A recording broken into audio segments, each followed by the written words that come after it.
Today we want to look at contours and level curves. What we're going to be doing with contours and level curves is using one-dimensional curves to picture a two-dimensional surface. So we're going to use one-dimensional curves in R2 to picture a two-dimensional surface in R3. So recall that a function of one variable is a one-dimensional curve in two-dimensional space. A function of two variables is a two-dimensional surface in three-dimensional space. That's what we're going to want to start a picture today. We're going to want to start to look at functions of two variables and know what their graph looks like, what surface we are describing. We're going to do that by looking in pieces. We're going to look at the surface in slices and try to put the whole thing together in our mind, like a topographical map, like a heat map showing all the temperatures. One of the reasons that we want to be able to do this is that we have to be able to go up higher dimensions. So if I have a function of three variables, we're looking at a description of a three-dimensional solid in four-dimensional space. And now we can't picture the entire solid. We can't picture four-dimensional space that this three-dimensional solid sits in. Our minds aren't wired to do that. We're wired to imagine space in three dimensions: an x-axis, a y-axis, and a z-axis. So imagine our x, y, and z-axis. If we want a four-dimensional space, we're going to have to put another axis that's not just a combination of these three. I need a fourth axis that's perpendicular to the x-axis, y-axis, and the z-axis at once. Anything that you draw, like any line that you draw in this room to be an axis, is just going to be a combination of x, y's, and z's. We're not going to need that one. We've already got that in x, y, and z. So that fourth axis is going to be sitting outside of our perception or outside of our normal understanding. So the tool that we're developing, that we want to look at today, the tool that we want to develop, is to be able to look at things in slices. Take it down one notch, just like we do with the contour map, just like we do with the topographical map, where we can see height based on some curves.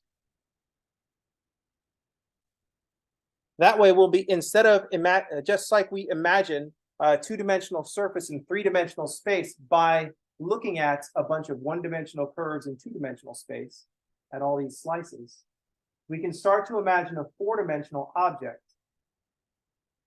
or an object in four-dimensional space, by considering its three-dimensional slices.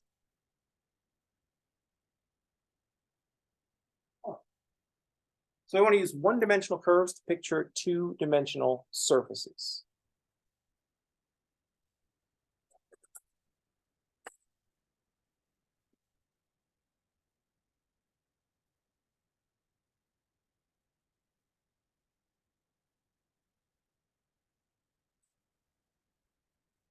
Our big idea for this is one of the three great tricks of mathematics. There are three things. Whenever you're stuck in a math problem, there are three things that you should think about trying. First, add 0. Second, multiply by 1. Third, drop the problem down one level. Change your variables. Do a substitution. Drop the problem down one level. If that doesn't work, drop the problem down another level. Simplify the problem until you get to something that is familiar. Those are the three big tricks in math, and we want to use that third one in the problem here. We want to know what a surface looks like, so we're going to look at level curves. The problem is we've got one variable written as a function of two variables. Let's drop that down to something that we're familiar with. Make one variable a function of just one variable. So our big idea is to just hold one of the inputs constant.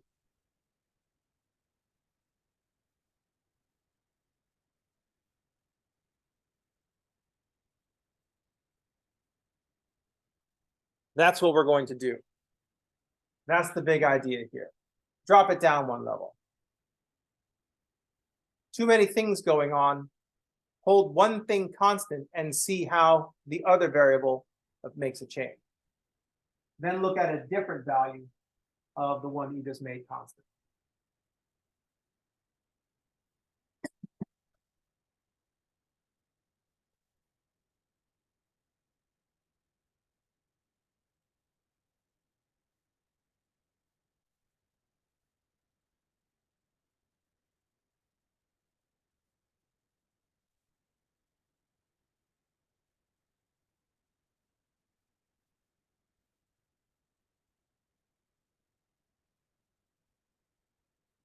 I'm going to use the same example that I always use.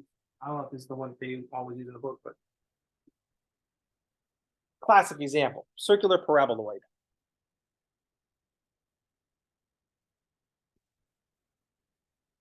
We want to look at slices of this surface. Let's pretend that we don't know what the surface is, but what is it about this surface that tells you there should be something round going on here? What jumps out and says, oh, there's something round, and that roundness is centered somewhere? What is it? X squared plus y squared. That jumps out and says circle. Where's the center of this circle? At the origin. So, well, it's going to be tough because the center, the circle is going to be moving all up and down. Where are we going to see the radius of the circle? On the z-axis, right? So that's where we're going to see the different size circles. We're already, it's like the Palmolive commercial that no one's seen because you're all too young.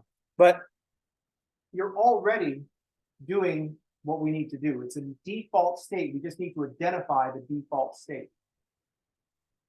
You can see the circles with the x squared plus y squared. And you can see that z on the other side saying, this is where we're going to get our radius from. And so we're going to see a circle with its center where x and y are both 0. And as we change the z value, the circle is going to be bigger. For large values of z, we're going to have a big radius. For small values of z, we're going to get small radius. Also, where is this surface not going to be?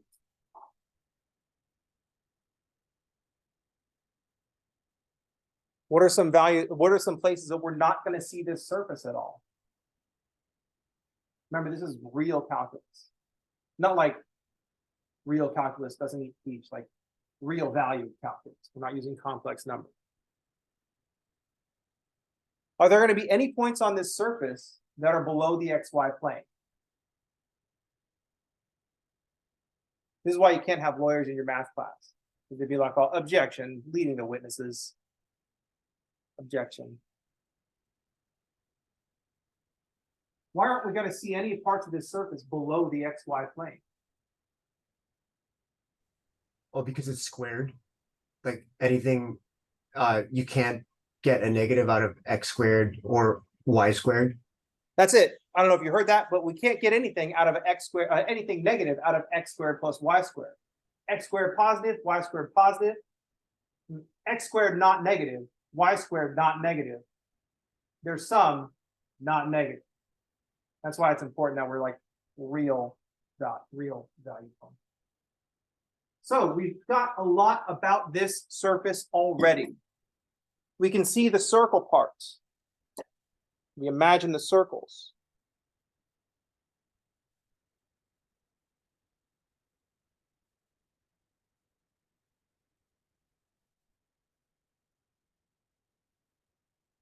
So we see circles, x squared plus y squared is equal to r squared. We can see those circles getting bigger for larger values of z.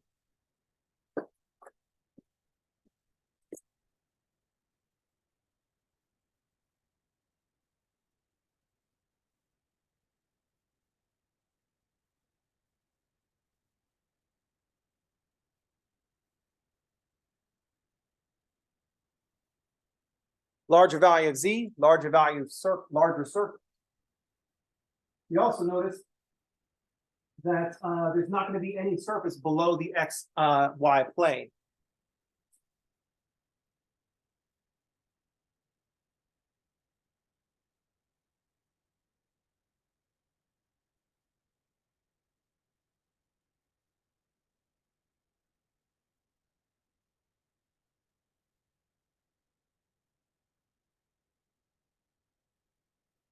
we notice that the surface is going to be above the XY plane. Z cannot be negative.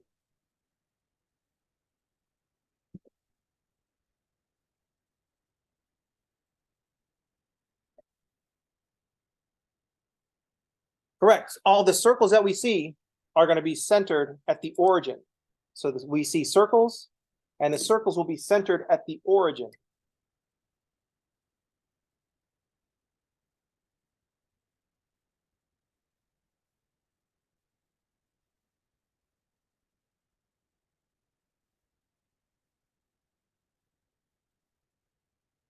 Because we're looking at these circles, we've already done this because we see the circles with the x squared plus y squared equals some constant. We're already doing the level curves, the contour thing. And we're already thinking about one-dimensional curves in R2 because we're saying they're centered at the origin. Not the origin of 3 space, but the origin of 2 space, R2.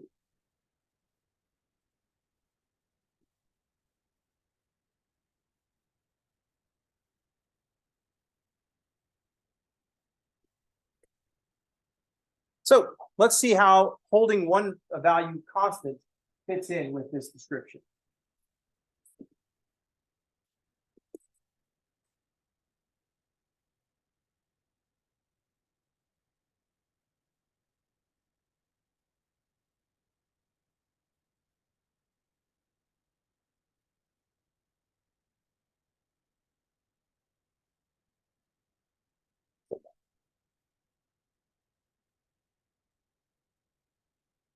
What we're doing when we're thinking about these circles, when you look at this and see circles, did anybody look at this and see something else?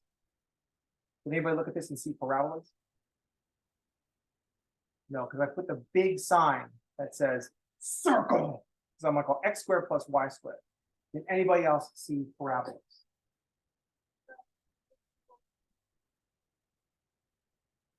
Yeah, we defaulted. The way I set up the problem was designed to trick you into seeing circles right away.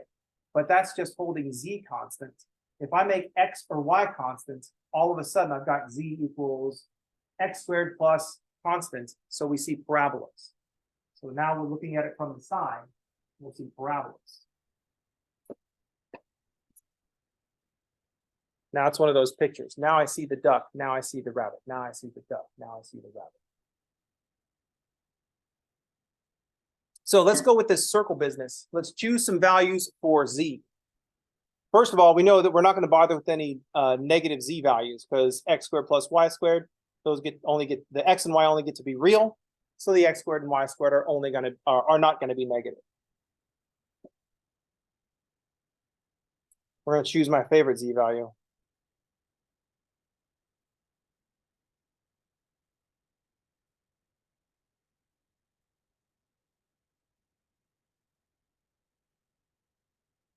So here we get a circle of radius 0. In math, we might refer to this as a degenerate circle. I don't know why we gotta be so mean to like the single point. It's like Pluto, right? For some reason, we thought it better to just say Pluto's not a planet anymore than saying, well, it's a degenerate planet. Oh man, that seems awful mean. And we're like, oh man, it's just Pluto. What's it gonna do? And Pluto's like, I'll throw off all your other orbits, like just fade off into space.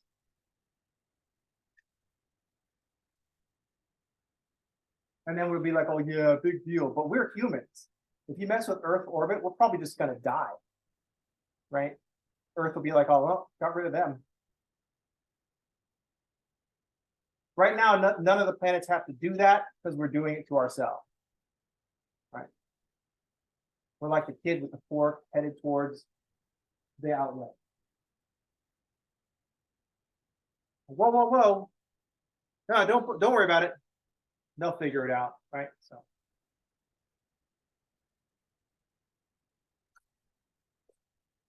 So we've got an idea of what the lowest point on this surface looks like. And then if I go up to z equals 1, I get x squared plus y squared equals 1. So I got a circle of radius 1 centered at the origin. If I go to z equals 2, I get x squared plus y squared equals 2. So here we had a circle of radius 1. When z went up 1, our circle went to a radius of square root of 2.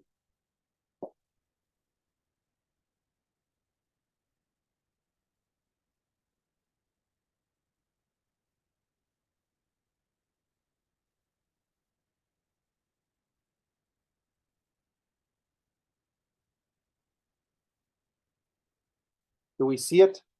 Everybody picturing it? I'm not allowed to read your minds anymore, so you're going to. You might be lying to me. I don't know. You're just being like, oh, yeah, of course I picture it. Meanwhile, you're like, I don't know, playing games on your phone.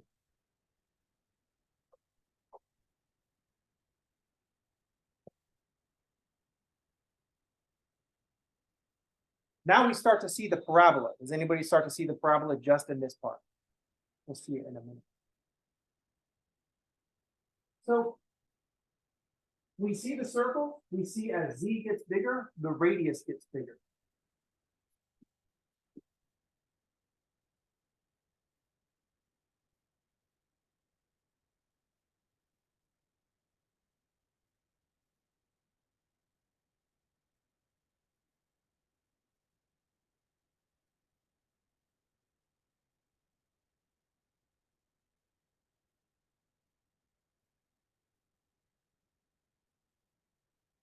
So notice that when z equals 0, we just get 0, 0, 0. If we're looking at this from the top, we're going to see a bunch of circles. Our first circle is a circle of radius 1.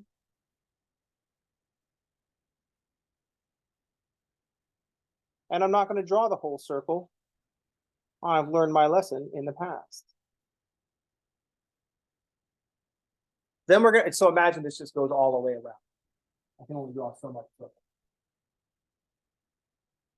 Our next circle is, our next circle that I can easily find anyway, is a circle of radius 2. And this is when z is equal to 4.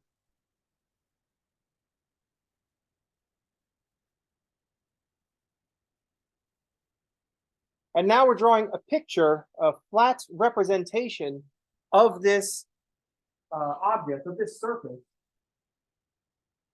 looking from the top down, just like we did with the temperature map yesterday.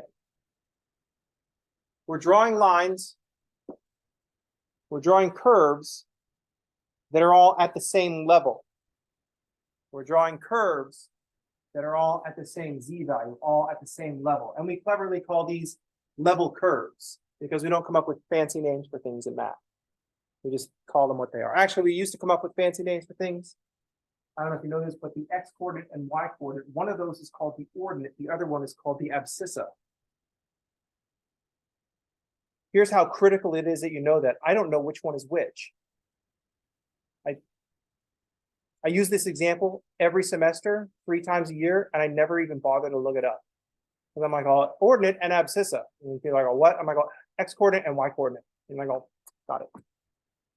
We found a better way, right? Found a fucking better way. I'm gonna be salty about that all year. It's the plug thing again.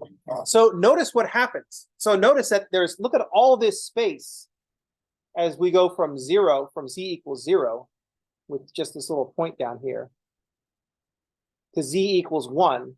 And then 1 unit away here in radius, we're already up at z equals 4. It got steeper. Let's look at where 2 and 3 are, because I kind of conveniently left those out because they're harder to find. Square root of 2 is about 1.4. Here's halfway, so here's z equals 2.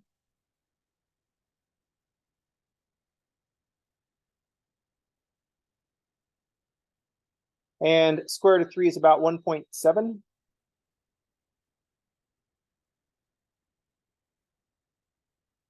So that's z equals 3.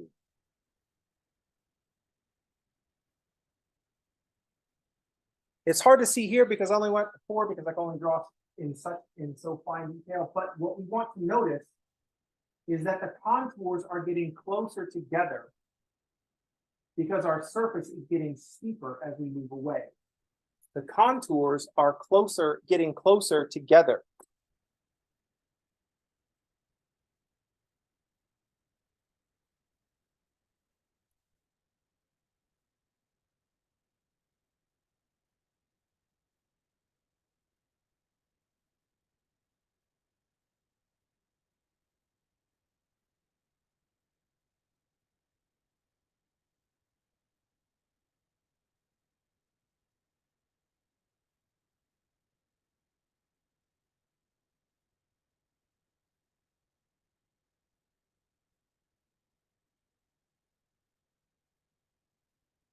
As the z increases, the contours are getting closer together. We can read this as the surface getting steeper.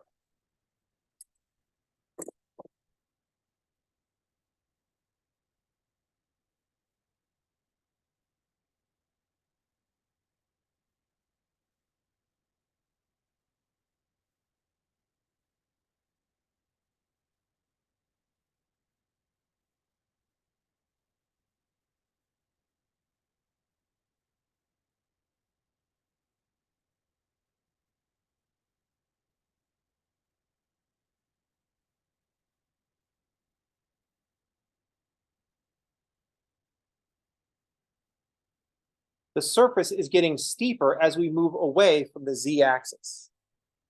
As we move up the z-axis, the sides of the surface are getting steeper. We're imagining all these circles just stacked on each other.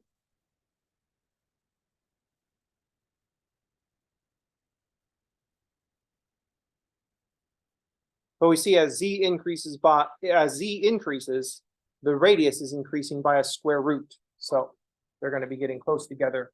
Things are going to be getting steeper.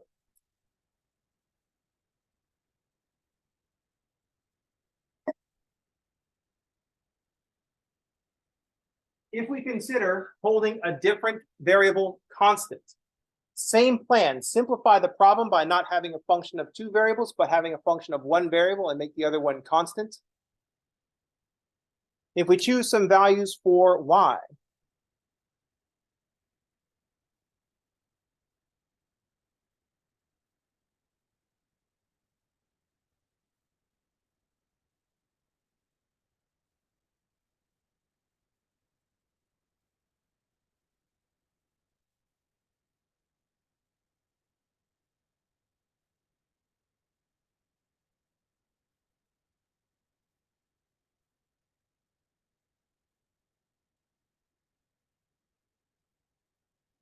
now we can see that steepness showing up another way. Here's where we're getting the parabolas. Looking at this from the side, we're starting to see parabolas.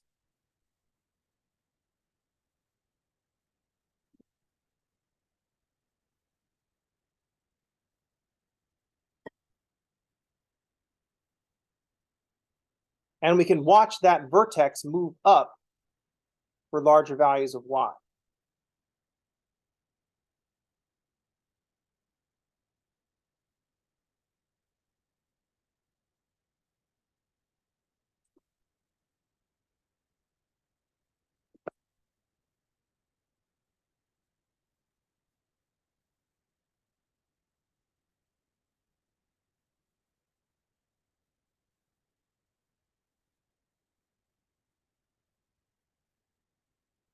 So this is showing us that the side view is going to be parabolas.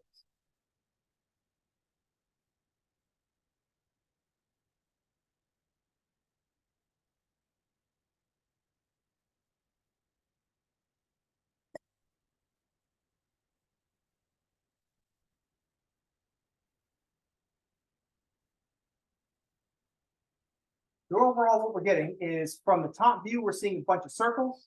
As we go out to the circle, the surface getting steeper. And from the side view, we're seeing a bunch of parabolas from either side view. So if I choose the same values for x, I just get parabolas on the YZ plane instead of the XZ plane. So overall, our surface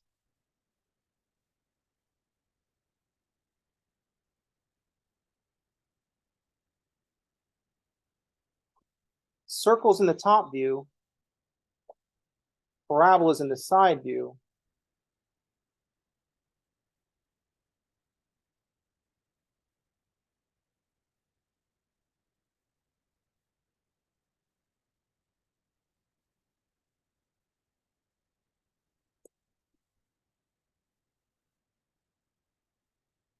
we get this shape, this circular parabola.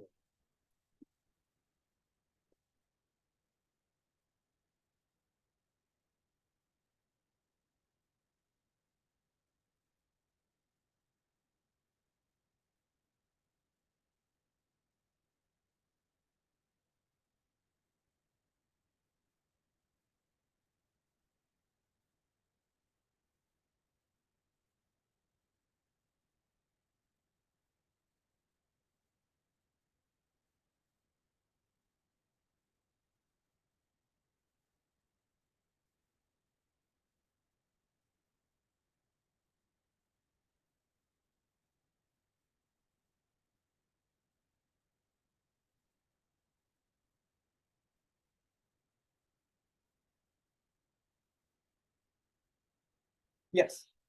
I'm taking a parabola and we're just rotating it around the z-axis.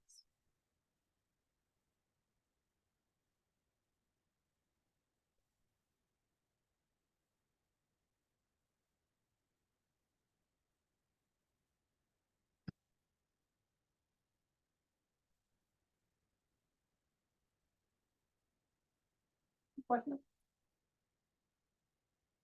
So the question does come up, why are we doing this when we have this? The reason is very simple. The answer isn't the point. In all of your math classes, we always focus on the answer. And the most surefire way to make sure that to find out if someone understands what the point of the math class is or not is to say, well, in a math class, there's always just the one answer, right? The answer is never the point of the problem. All that time you spend getting the answer, that's just a check to make sure that you're doing shit right, that you understand stuff. Getting the answer is not the point. Last semester, if you were in my Calc 2 class, I asked you to find some volumes of solids of revolution. That one was pretty simple, so no one really questioned that. But you're never going to do that again. But no one's like, oh, why do I have to do this? But because it wasn't that hard, no one asked that question. I was like, oh, what's the volume of this solid round to 5 significant figures? Is it because it's really important to have the volume of the solid to 5 significant figures? No. It makes it convenient for me. If I see correct answer to 5 significant figures, you didn't guess. You didn't just like randomly put 5 significant figures and get the correct volume of the solid. That's the first indication that things have gone well. Then I just back up one step and I look at your integral. Like, okay, the integral has the endpoints that I expected. So that pretty much means you probably developed your integral correctly. And then I can go back. And then it also works when the 5 significant figures don't come out right. I was like, something has gone wrong. Back up one step to the integral. Endpoints are off. There's something that you don't understand about setting up the integral. We can fix that. Endpoints are correct. There's something wrong in the development phase. What went wrong there? Or if both of those things are correct and your answer is wrong, I know you probably just typed it into your calculator wrong. That's why you have to put the answer down. Does that make sense? It's not about getting the answer. It's never about getting the answer. That just makes it convenient for me. It helps us analyze what's wrong, what you do and what you don't understand. Does that make sense? If I wanted to know what this thing looked like 30 minutes ago, I could have just said, hey, Wolfram Alpha, what is this shit? And they'd be like, it's an infinite paraboloid. And it would like give me all this extra information. Now, of all this information, your training is going to allow you to determine which one you want, right?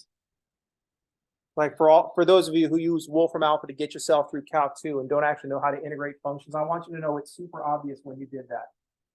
When you just put the integral in Wolfram Alpha and wrote down what it told you the indefinite integral was, it was super obvious that you did that. Because no human being factors out a 1/9 but leaves an e to the 3x in all the terms. No human being would do that. It is super obvious that you just use Wolfram Alpha. Now you might think, but you didn't say anything at the time. I was like, oh, yes, not a problem at the time. If that's how you're going to do it, then, I mean, I can't stop you. I'm not a cop, right? I've told you what I have on offer. And you can either accept or reject. Simple, right?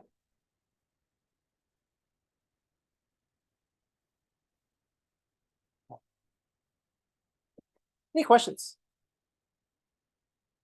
The point is that we think about these things. Because if I have, let's see, I don't know if Wolfram Alpha will even accept this.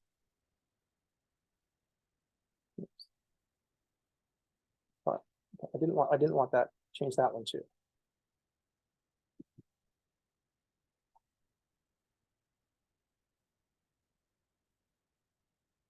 Pretty good.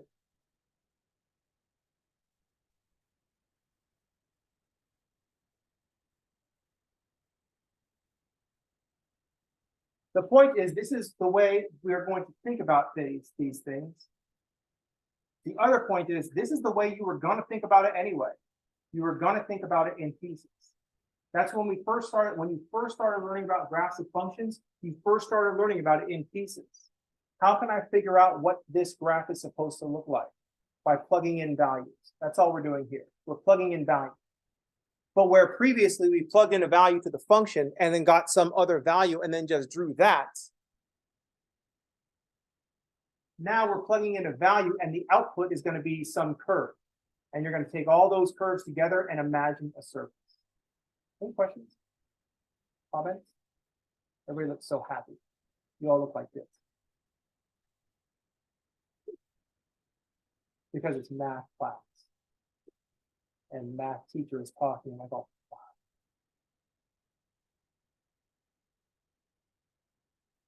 The best part is when it's easy, you look like this.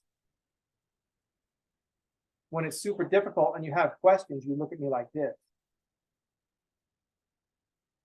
Then after class, you still have questions that I might have been able to easily answer. I know it takes me 10 minutes to answer a yes or no question. That's just because I'm a math teacher.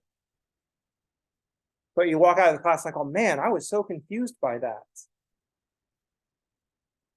I had this question. I was like, oh dude, the guy that you literally hired to answer your fucking questions was just in the room. And you like walk out and say, oh, I have some questions about that. You know what I mean? It's hilarious. Student behavior is weird.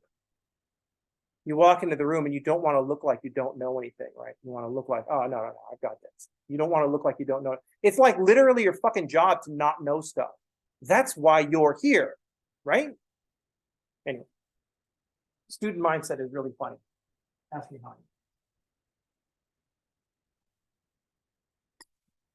At a certain point, we were sitting. My group was sitting in my study group for my math class was sitting in the library, in the study room, going, man, we're really stuck. And we finally work out this problem. It's like, oh, and my friend Scott's like, oh, maybe we should just ask Dr. Smith. Well, isn't he going to be mad that we don't know stuff? And then we're like, oh, yeah, probably. So we didn't ask him any questions. And then we went to his office hour individually, and he had to answer the same question 5 times. And then he was mad. He's like, oh, you motherfuckers, you could have just gotten it together as a group and asked me 1 time, and then you came and asked me individually 5 times. Like, the reason that you hired me was to answer this question. So at this point, this problem was super simple. I want you to imagine this problem getting very difficult. I want you to rate your understanding of what we're talking about. And if you're mildly confused as to what's going on, congratulations, that's the correct answer.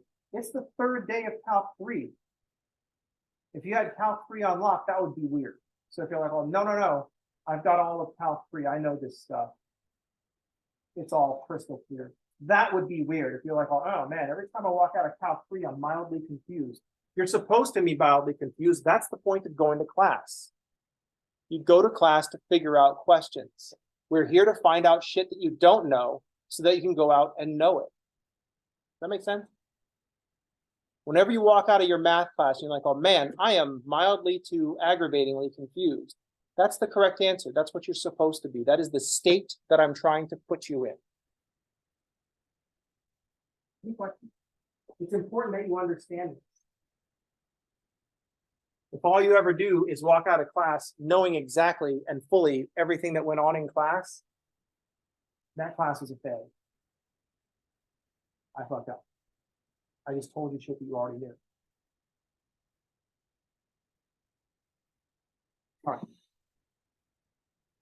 All right, that's going to do it for today. That's going to do it for this week. If you are here in the chat, please just type your name in the chat because that gets saved. That's how we'll take roll. Next week, I'll be more formal about taking roll and starting to learn names. There's too many of you right now. That's it for today. I'll see you next week. Everybody have a good day. And thanks for playing. What's up?